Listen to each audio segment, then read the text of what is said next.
Let me begin with the important aspects of the last week's activity. Of course, I welcome you to the Ministry of Foreign Affairs. On 8th July, following the renewed hostilities involving Iran and the United States, Pakistan expressed its deep concern over the escalation of tensions in the region. We underscored that a renewed conflict serves no one's interest. As hostilities have continued over the past week, Pakistan reiterates its call on all parties to exercise maximum restraint and refrain from any actions that could further undermine peace and stability. Pakistan firmly believes that there is no alternative to sustained engagement, dialogue, and diplomacy in pursuit of the shared objectives of lasting peace, stability, and progress. Ultimately, all conflicts and disputes are resolved through dialogue at the negotiation tables. The Islamabad Memorandum of Understanding remains an enduring framework for promoting peace, mutual respect, and shared prosperity. While the implementation of MOU is facing challenges, Pakistan will continue to encourage all sides to end violence and resume technical level talks in accordance with the MOU and Pakistan Qatar joint statement of 22nd June 2026. We hope that all parties will remain committed to the path of dialogue and diplomacy in resolving their outstanding issues. Many countries, particularly those in the global south, are being adversely affected by a situation in the Strait of Hormuz. Pakistan recognizes the urgent need to address the impact of the current situation on global energy supplies and other economic commodities, including trade and food security. We express the hope for an early normalization of the situation in the Strait of Hormuz and underscore the importance of ensuring the continued safety, security, and freedom of maritime navigation. Amid the prevailing tension and hostilities, Pakistan has remained actively engaged with key interlocutors across the region in support of our efforts aimed at de-escalation, dialogue, and peaceful resolution of the situation. And in this vein, on 10th of July, our Prime Minister, His Excellency Mr. Mohammad Shahbaz Sharif, held a warm and cordial telephone conversation with the Amir of the State of Qatar, His Highness Sheikh Tamim bin Hamad Al Thani. The Prime Minister expressed his deep concern over the recent escalation in tensions in the region.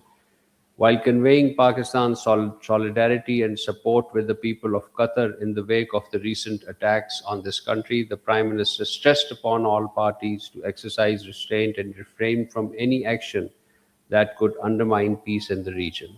The two leaders agreed upon the importance of sustained diplomatic engagement and dialogue and adherence to the commitments made by all parties under the Peace Islamabad Memorandum.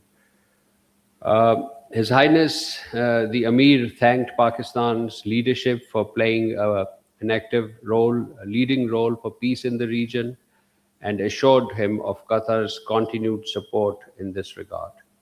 And on the same day, our Prime Minister held telephone conversation with the President of Iran, His Excellency Dr. Masoud Pezeshkian. During the warm and cordial telephone conversation, the Prime Minister expressed deep concerns over the recent escalation in tensions in the region and underscored the urgent need to restore regional peace and stability. He called on Iran and all other partners to exercise restraint and refrain from any action that could jeopardize the hard-earned peace achieved over the past 2 or 3 weeks. President Pezeshkian, on his part, reaffirmed Iran's commitment to peace and appreciated Pakistan's constructive support and sincere efforts for regional stability. The two leaders also reviewed implementation of the decision taken during President Pezeshkian's visit to Pakistan earlier this month and follow-up actions for further strengthened bilateral cooperation across diverse fields. Both leaders agreed to remain in close contact and continue consultations on matters of mutual interest and regional peace. And in the similar vein of our peace efforts, the Deputy Prime Minister and Foreign Minister on the 13th of July, Deputy Prime Minister, Foreign Minister Senator Mohammed Ishaq Dar held a telephone conversation with Saudi Foreign Minister Prince Faisal bin Farhan. They discussed recent regional developments, stressed restraint and dialogue, and agreed to remain in close contact. And on the 12th of July, the DPM and Foreign Minister held a telephone conversation with his Iranian counterpart, Foreign Minister Sayyid Abbas Araghchi, and they discussed the regional situation, emphasized de-escalation and diplomacy, and agreed to remain in close contact.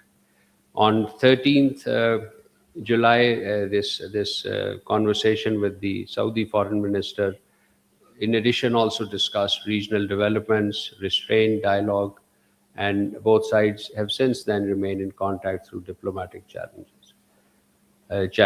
Moving on to other developments, ladies and gentlemen, on 13th July, the Prime Minister, along with the former Prime Minister Mohammad Nawaz Sharif, accompanied by the Deputy Prime Minister and Foreign Minister, visited Doha. The purpose was to offer condolences to a long-standing friend of Pakistan, the Amir of Qatar, His Excellency Sheikh Hamad bin Khalifa Al Thani. We condoled with the present Amir and the Qatari leadership. President Asif Ali Zardari, ladies and gentlemen, visited Kyrgyz Republic from 6th to 9th July, marking the first trip by a Pakistani president to the Central Asian state for 21 years, and this visit was important in this context. The Deputy Prime Minister, Foreign Minister, earlier this morning, ladies and gentlemen, left for Shanghai. This morning, we issued a curtain raiser. The purpose of the visit is to attend the signing ceremony of the establishment of the World Artificial Intelligence Cooperation Organization, WICO, which is an initiative of the Chinese president.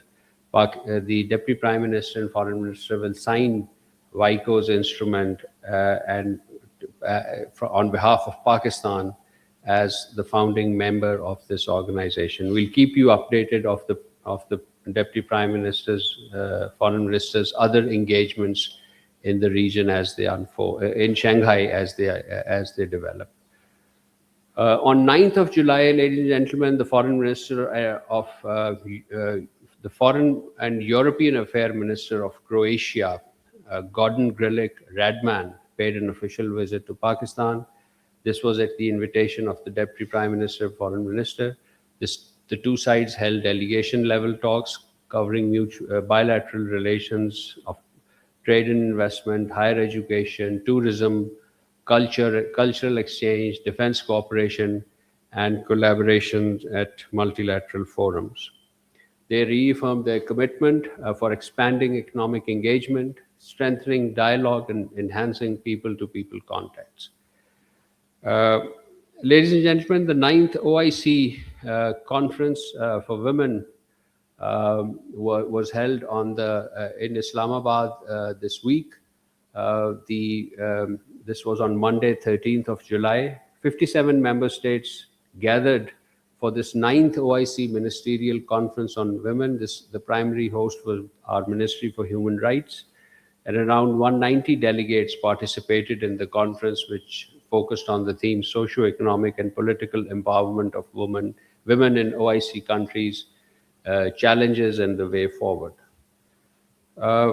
Yesterday, Pakistan and Portugal held their annual bilateral consultations in Islamabad. Ambassador Aisha Ali, our Additional Secretary for Europe, and Ambassador Helena Malcata, the Director General for Foreign Policy, led the two respective delegations.